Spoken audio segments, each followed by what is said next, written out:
So, a couple of friends have been asking me about my journey so far into medicine. I figured I'd make this video to help them and to help all of you with what may be going on behind the scenes. So, I am a board certified emergency medicine doctor, and it took me 10 years to get to this position from the moment of conception of wanting to go down this path. And there's been a lot of pitfalls and a lot of pain points here that I can talk to you about and kind of get you through to not repeat the same mistakes I made. But in this video, I will specifically be talking about three main factors that allowed me to find success here. Number one is passion. The fire within you to push you forward to get to where you want to go must be very, very strong. To give you a little bit of context, so I graduated Harvard in 2011. I was not your typical pre-med gung-ho on doing medicine. In fact, I majored in economics. I had no idea what I really wanted to do, and I was late to the game. And because of that, I was a little bit wishy-washy and actually applied after graduation and did not get a single acceptance. I had one interview out of all the 20 or 30 schools I applied to, and that one single interview did not pan out for me. So I was at a loss. And in that moment of despair, I asked myself whether or not I still wanted to go down this path. But by that time, I had self-reflected enough that I knew that medicine was the path for me. That fire could not be quenched at that point in time. That passion was what pushed me forward and allowed me to find the strength to climb the mountain I needed to climb to get here today. And if you don't have that same fire within you, please consider whether or not the pain is worth the price.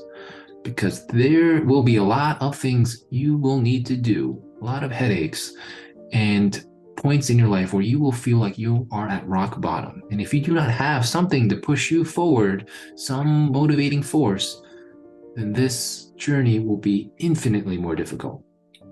That's the first thing, passion. Second thing is you need a system. Once you decide that you are going to walk this path, you cannot take this lightly. You need a systematized way to make this dream come true. Let's say you're Henry Ford. As Henry Ford, you want to make a car and you want to revolutionize the industry. Do you think he would have succeeded if he simply relied on happenstance and just general inspiration each and every single day? Maybe today I'll make a wheel. Tomorrow I'll make the roof of the car. The next day I'll build the chassis. Obviously, I know nothing about how to build a car, but let's say he relies on inspiration to build all these different components and maybe inspiration next weekend to kind of put it together. And maybe he builds one car every month. Do you think he would have had the same success? Obviously not. The reason why we're talking about him is he perfected the assembly line. Each and every day, I don't know, let's say 100 cars are being built. And the only reason they can be built is because he has a very specific way in which things are put together. And every second almost counts. And he perfects that system and makes it better and better each and every day until he has the perfect system. And that is what you need for your goals as well. Ask yourself, do you have a system right now where you get up from morning to night building the components necessary for your dream of being a doctor? And if that answer is no, consider what you can do to make that happen. And the components of being a doctor, off the top of my head right now, you need to get good grades, schoolwork. You need to have great standardized testing scores, ace that MCAT. You need to have great research experience, commitment to the field. You need to be shadowing doctors left and right to understand what it means to be a doctor and to have that shine through your application. Okay? Are you doing things consistently each and every day, each and every week to build those components in a very systematic way? And again, if the answer is no, reconsider your position. That's two. Number three, and this is arguably the most important, is you need grit. You need the discipline to stay on that path and walk it each and every single day. You have the fire, you have the system, but if you don't have the wherewithal to execute, you will be left in the dust and you will fail. Plain and simple.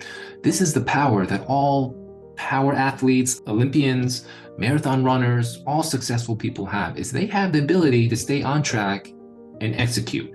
No matter how tough the obstacle may be in front of him or her, they will grit their teeth and push through. Are you doing that in your own life, in your own challenges? Or are you just giving up? Only you know the answer to that question, and only you know what you need to do to improve upon that. Luckily, it is a skill that can be trained. It is something that you can get better at if you put your mind to it.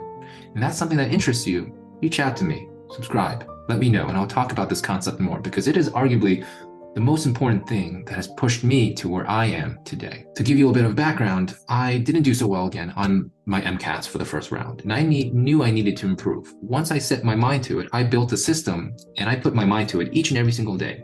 At the time, I was working a job as a research assistant. I was a technician as well at this neurology lab. It would be a full-time job. I'd get home, it'd be 7 o'clock already. I knew that to get to where I wanted to go, I needed to put in time. So every day after work, I would still study for 4 hours. I would literally time myself, put 4 hours on the clock, and I would not get up from that seat until 4 hours elapsed. And these would be 4 pure hours of studying. No distractions, no phone, no music, just pure and religious studying. And then on the weekend, it would be 7 hours. Okay? Again, timed and without distractions. So only by doing this each and every single day, by the time my second MCAT test came around, I aced it with flying colors. And there's no way I could have done that if I did not build this kind of system and this kind of discipline to execute the plan. So, my friends, if you want to be a doctor, these are the 3 main elements you need to subscribe to in order to get there. Passion, build a system, find your discipline. Okay? If you want more content just like this, then please comment, like, subscribe, do all the above, reach out to me, and I will help you get to where you want to go.